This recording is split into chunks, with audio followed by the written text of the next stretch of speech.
మొగుళ్లపల్లి మండల కేంద్రంలో ధర్మ సమాజ్ పార్టీ ఆధ్వర్యంలో డాక్టర్ బాబాసాహెబ్ అంబేద్కర్ జయంతి వేడుకలు ఘనంగా జరిగాయి. మొగుళ్లపల్లి మండలంలో అంబేద్కర్ జయంతి కార్యక్రమాన్ని ధర్మ సమాజ్ పార్టీ నాయకులు, అన్ని కుల సంఘాలు, వివిధ రాజకీయ పార్టీల ఆధ్వర్యంలో ఘనంగా నిర్వహించారు. ఈ సందర్భంగా మండల కేంద్రంలోని అంబేద్కర్ విగ్రహానికి పూలు చల్లి నివాళులర్పించారు.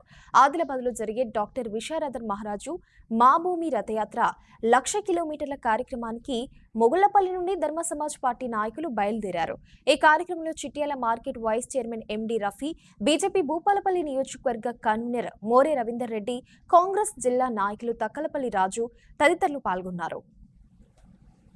మొగుళ్లపల్లి మండల అన్ని సామాజిక వర్గాలకు, అన్ని రాజకీయ పార్టీ నాయకులందరికీ జాతిపిత అంబేద్కర్ గారి 134వ జయంతి శుభాకాంక్షలు తెలియజేస్తూ బీసీ, ఎస్సీ, ఎస్టీ, జేఏసీ మరియు ధర్మ సమాజ్ పార్టీ, అదేవిధంగా అన్ని రాజకీయ పార్టీ, కుల సంఘ నాయకులు, ప్రజా సంఘ నాయకుల సంయుక్తంగా భారత రాజ్యాంగాన్ని అమలు చేసుకునే విధంగా డాక్టర్ విశారదన్ మహారాజ్ గారి నాయకత్వంలో ఆదిలాబాద్ జిల్లా కేంద్రంలో 1,00,000 కిలోమీటర్ల రథయాత్రను ప్రారంభించుకోవడం జరుగుతుంది.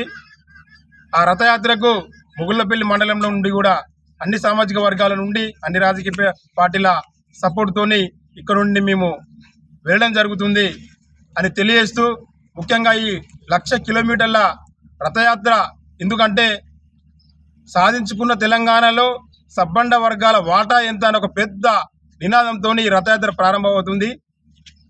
మనమంతా 90% ప్రజలందరం కష్టపడి అమరులై ఈ తెలంగాణ రాష్ట్రాన్ని సాధించుకున్నాం. కానీ దృశ్యవద్దు మన సామాజిక వర్గాలకు అందరికీ 90% ప్రజలందరి శ్రేయస్సు జరగలేదు. అందుకోసమే ఈ సాధించుకున్న తెలంగాణలో ఈ బీసీ, ఎస్సీ, ఎస్టీ ప్రజాస్వామికవాదుల 90% ప్రజలు రాజ్యంలోకి రావాలని, రాజ్యంలోకి వస్తేనే వాళ్ళు శాశ్వత విముక్తి కలుగుతుందని ఒక పెద్ద సంకల్పంతో ఈ 1,00,000 కిలోమీటర్ల రథయాత్రను ప్రారంభించుకోవడం జరుగుతుంది ఆదిలాబాద్ కేంద్రంగా.